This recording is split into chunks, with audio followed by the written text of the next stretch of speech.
नमस्कार, आप देख रहे हैं आर्यन न्यूज। मैं हूं आपके साथ पल्लवी सिंह। उत्तराखंड में बीते 24 घंटों में 19 कोरोना के नए संक्रमित मरीज सामने आए हैं। हालांकि एक भी मरीज की मौत नहीं हुई, जबकि 14 मरीजों को ठीक होने के बाद घर भेज दिया गया है। सक्रिय मामलों की संख्या बढ़कर अब 326 पहुंच गई, जबकि शुक्रवार को प्रदेश में 321 सक्रिय मामले सामने आए। स्वास्थ्य विभाग की ओर से जारी किए गए बुलेटिन के अनुसार शनिवार को 17,310 सैंपलों की जांच रिपोर्ट नेगेटिव आई है। साथ ही आपको बताते चलें कि 5 जिलों अल्मोड़ा, चमोली, चंपावत, टिहरी और उत्तरकाशी में भी एक भी संक्रमित नहीं मिला है। तो वहीं बागेश्वर, पिथौरागढ़ और उधम सिंह नगर में एक एक कोरोना संक्रमित मरीज पाए गए हैं। देहरादून में 6, हरिद्वार और नैनीताल में 3-3 और पौड़ी और रुद्रप्रयाग में 2-2 मरीज जो है संक्रमित मिले हैं।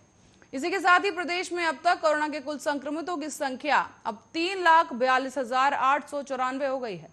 इनमें से 3,29,136 लोग ठीक हो चुके हैं। तो वहीं प्रदेश में कोरोना के चलते अब तक कुल 7,380 लोगों की मौत हो गई।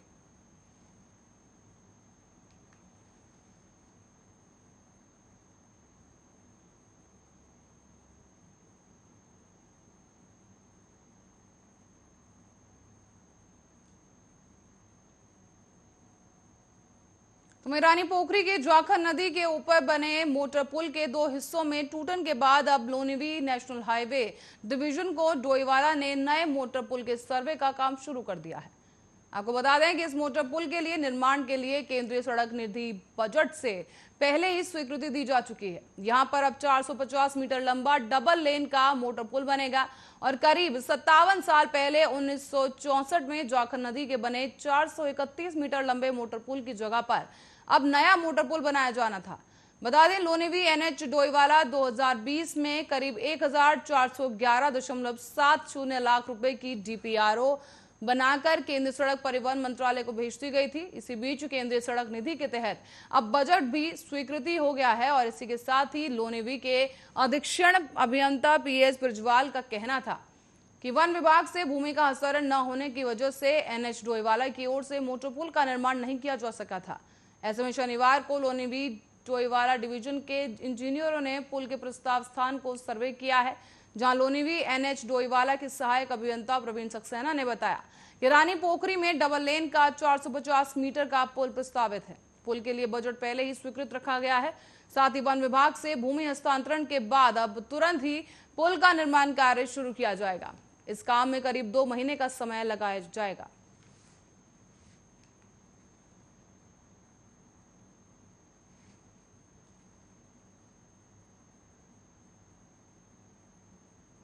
वहीं एसटीएफ ने प्रेमनगर के ढूंगा गांव में चल रहे फर्जी कॉल सेंटर पर छापा मारकर वहां से 2 युवकों को गिरफ्तार कर लिया है। कॉल सेंटर से अमेरिका के लोगों को टेक्स सपोर्ट के नाम पर ठगा जा रहा था और उन्हें फर्जी एंटीवायरस बेचकर अच्छी खासी रकम भी ऐंठी जा रही थी। बताते चले, कॉल सेंटर का मुख्य संचालक और उसके 3 साथी एसटीएफ की पकड़ में फिलहाल नहीं आ सके हैं और इनकी तलाश में एसटीएफ ने दबिश देना शुरू कर दिया है। एसटीएफ एसएसपी अजय सिंह ने बताया कि प्रेमनगर क्षेत्र में एक फर्जी कॉल सेंटर संचालित होने की सूचना मिल रही थी। इस पर एक गांव की टीम डूंगा गांव पहुंची और यहां पर एक मकान में छापा मारा गया। मकान के ऊपरी तल पर एक कॉल सेंटर बनाया गया था और यहां पर 15 कंप्यूटर रखे मिले हैं। बता दें, अंदर ऑफिस में 2 युवक बैठकर लैपटॉप पर काम कर रहे थे और पुलिस को देखते ही दोनों वहां से भागने का प्रयास करने लगे। दोनों को पकड़ लिया गया और आरोपियों ने बताया है कि एक फर्जी कॉल सेंटर है। इसके माध्यम से अमेरिका के विभिन्न राज्यों में लोगों को फोन कर उन्हें टेक्स सपोर्ट के नाम पर ठगा जाता था।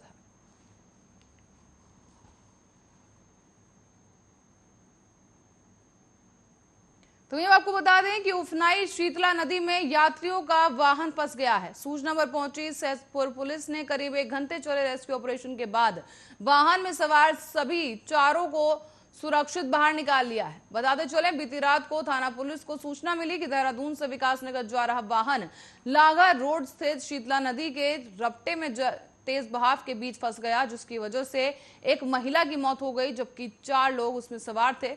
उफनती नदी के बीच 4 लोग वाहन में फंसे थे और तत्काल जेसीबी और ट्रैक्टर मौके पर बुलाया गया, जिसके बाद ट्रैक्टर के सहारे रस्सी बांधकर किसी तरह पुलिस और स्थानीय लोग वाहन तक पहुंचे और एक एक कर 4 को सुरक्षित बाहर निकाल लिया गया।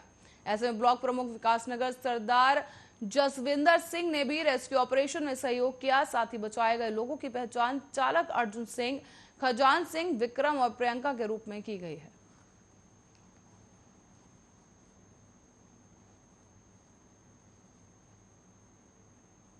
और इसी बीच हल्द्वानी के दो गांव के पास सड़क टूटने के कारण शनिवार को यात्रियों की परेशानी बढ़ गई है।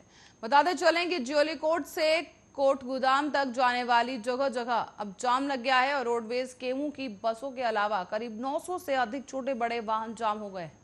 ऐसे में आपको बताते चलें कि शाम को HMT फैक्ट्री के पास से काठगोदाम तक महज 2 किलोमीटर की दूरी तय करने में 4.5 घंटे लगे हैं। नैनीताल जोलीकोट हाईवे शनिवार सुबह बंद होने से काठगोदाम से लेकर गोगांव तक करीब 5 किलोमीटर का जाम लग गया। सड़क सामान्य होने में 4 घंटे लगे, तो वहीं जाम लगने से लोगों की दिक्कतों का सामना करना पड़ा है और एक एम्बुलेंस भी इस जाम में फंस गई, जिसे पुलिस ने किसी तरह वहां से बाहर निकाला। तो इसके साथ ही मार्ग बाधित होने की वजह से सबसे अधिक नुकसान बसों से जा रहे यात्रियों का हुआ है। रोडवेज ने अपनी बसों का संचालन कालाडूंगी होते हुए किया, तो वहीं यात्रियों को 35 रुपए अतिरिक्त चुकाने पड़े।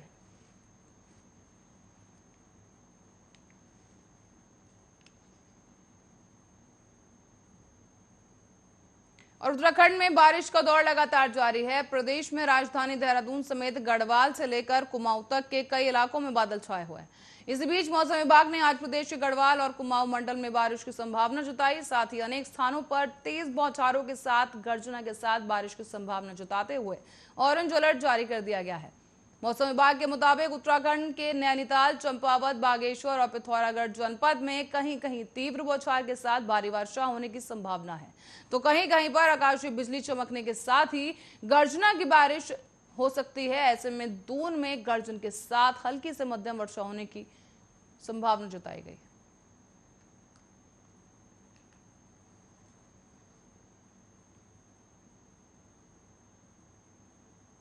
और सीएम पुष्कर सिंह धामी ने रविवार को गढ़वाल मंडल के आपदाग्रस्त इलाकों का हवाई सर्वेक्षण किया है। इस दौरान उन्होंने देवप्रयाग, तोताघाटी, तीनधारा, कौड़ियाला, ऋषिकेश, रानी पोखरी और नरेंद्र नगर, फकोट और चंबा क्षेत्र स्थित का जायजा लिया है। इसके साथ ही उन्होंने मुख्य सचिव SS सिंधु, भाजपा प्रदेश अध्यक्ष मदन कौशिक और कैबिनेट मंत्री धन सिंह रावत भी उनके साथ मौजूद रहे। हालांकि विधानसभा के मानसून सत्र से निपटकर अब प्रदेश सरकार के मंत्री प्रवास पर निकलेंगे। भाजपा के राष्ट्रीय अध्यक्ष JP नड्डा ने पिछले दिनों ही प्रवास के दौरान सभी मंत्रियों और पार्टी के पदाधिकारियों को प्रवास करने के निर्देश दिए हैं। इस बीच पार्टी के प्रदेश अध्यक्ष मदन कौशिक के मुताबिक सोमवार से सभी के प्रवास शुरू हो जाएंगे, जबकि पार्टी प्रवास के कार्यक्रम तैयार कर दिए गए हैं। कौशिक के मुताबिक अब मुख्यमंत्री से लेकर सरकार के सभी मंत्रियों को अपने प्रभारी जिलों और विधानसभाओं का प्रवास करना होगा। पार्टी के सभी पदाधिकारी भी प्रवास करेंगे।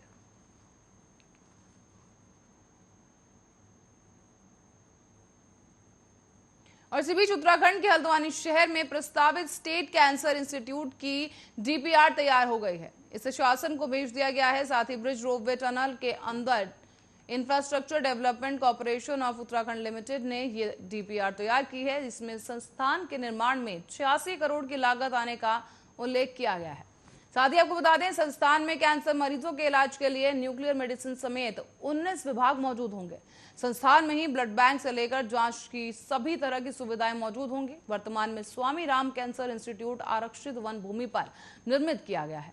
ऐसे में जमीन के नियमितीकरण का प्रस्ताव आगे बढ़ाया गया है। साथ ही पेनाल्टी जमा होने के बाद अब क्षतिपूरक वनीकरण संबंधी प्रक्रिया चल रही है। ऐसे में स्टेट कैंसर इंस्टीट्यूट निर्माण के लिए 4 हेक्टेयर से अधिक वन भूमि की जरूरत होगी और इसका प्रस्ताव भी वन भूमि हस्तांतरण के लिए नोडल कार्यालय में पहुंचाया जा चुका है। ऐसे में स्टेट कैंसर इंस्टीट्यूट की DPR तैयार हो चुकी है और इसे शासन को भेजा भी जा चुका है। इंस्टीट्यूट में कई विभाग होंगे और इसके अलावा कई तरह की इलाज की सुविधाएं मौजूद होंगी।